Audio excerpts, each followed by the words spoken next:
나는 전능하신 아버지 하나님, 천지의 창조주를 믿습니다. 나는 그의 유일하신 아들, 우리 주 예수 그리스도를 믿습니다.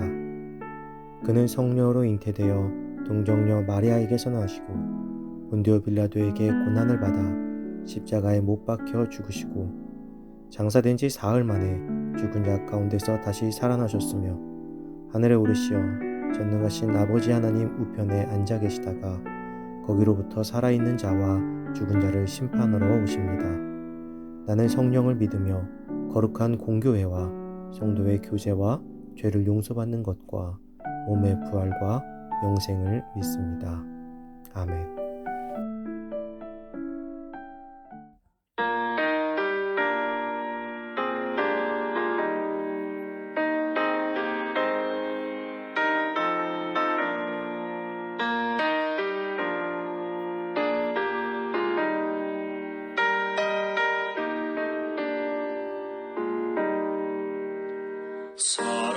사랑하는 주님 앞에 형제자매 한자리에 그 시련에 생각하며 즐거운 찬송 부르네.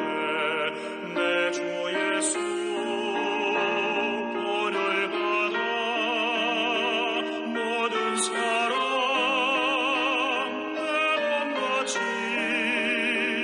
환난 근심 위로하고 진심으로 사랑하세.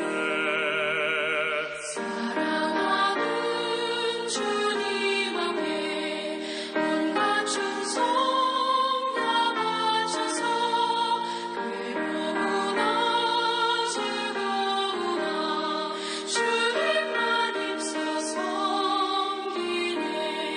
우리 주님 거룩한 손 제자들의 모르시사 남 섬기는 종의 도를 몸소 행해 보이셨네.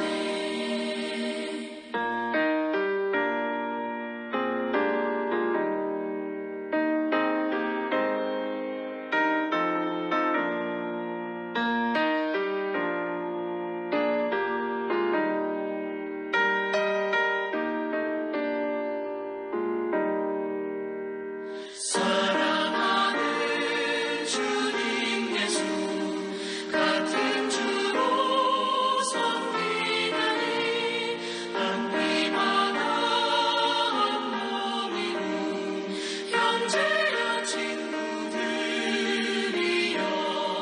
한 몸같이 친밀하고 마음으로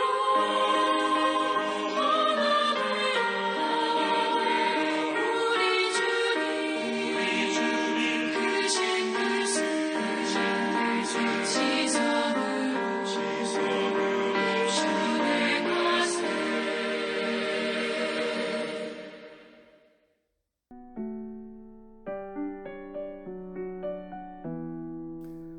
오늘 하나님께서 우리에게 주신 말씀은 로마서 12장 3절에서 8절입니다.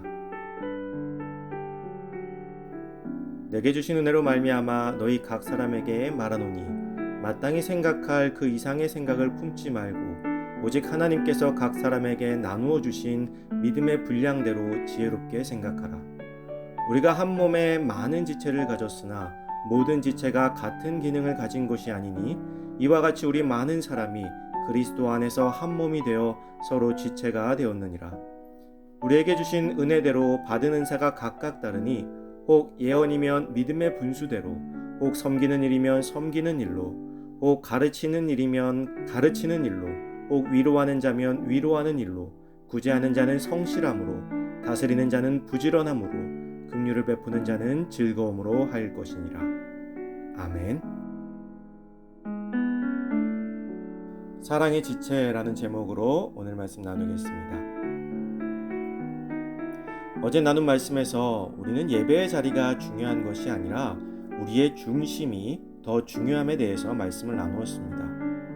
그런데 이것에만 너무 집중하면 꼭 교회가 필요하지 않은 것은 아닌가 하는 오해가 생길 수 있습니다.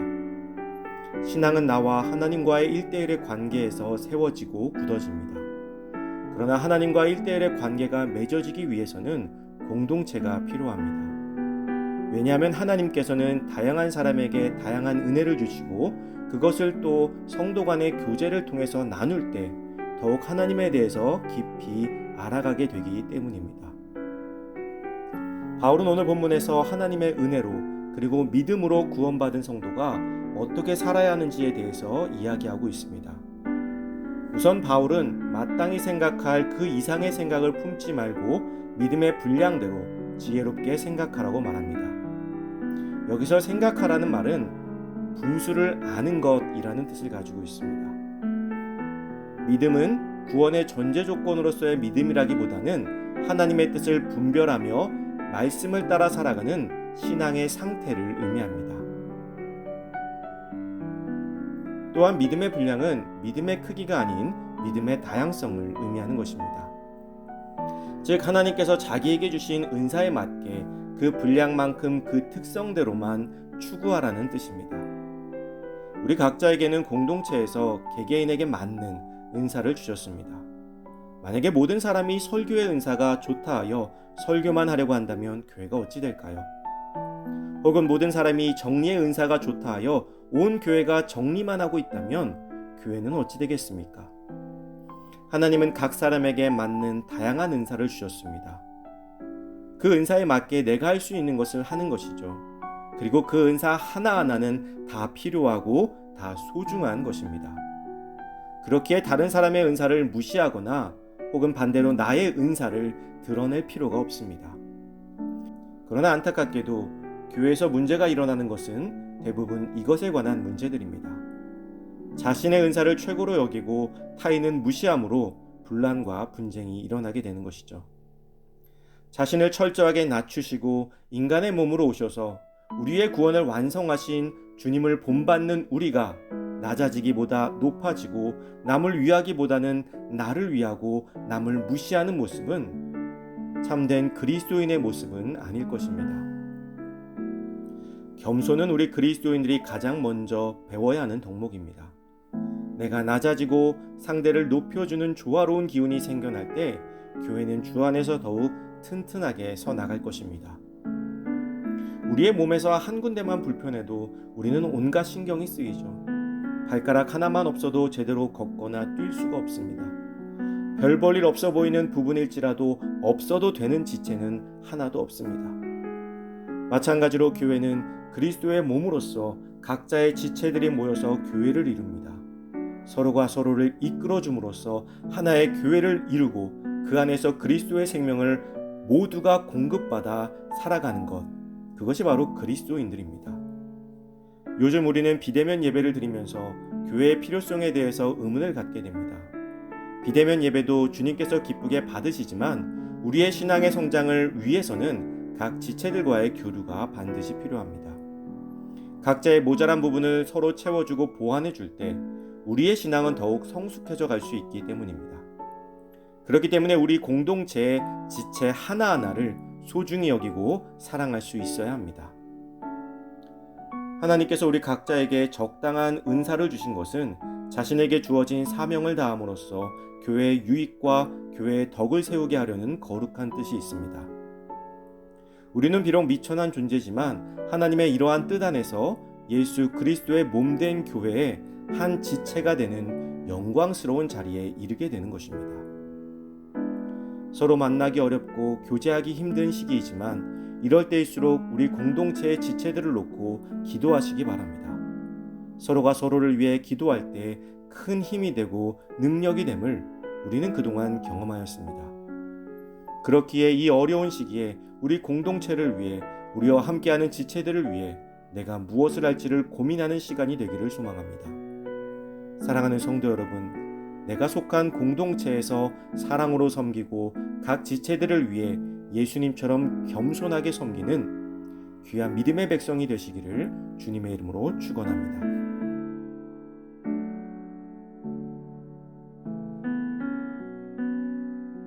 이 시간 주어진 기도 제목을 놓고 기도하고 또 각자의 기도 제목을 가지고 기도하도록 하겠습니다.